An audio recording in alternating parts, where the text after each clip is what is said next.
మనుషులు అర్థం చేసుకోవడానికి మామూలు ప్రేమ కాదు, అగ్నిలాంటి ఉన్నది.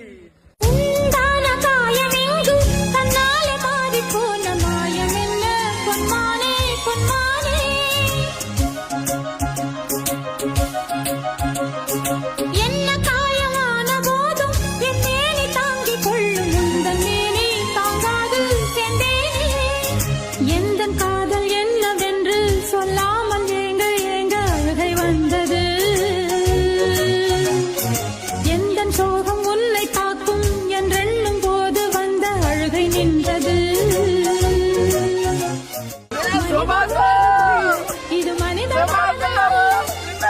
தாண்டி புனிதமானது. அபிராமியே தாலாட்டும் சாமியே நான் தானே தெரியுமா? சிவகாமியே சிவனில்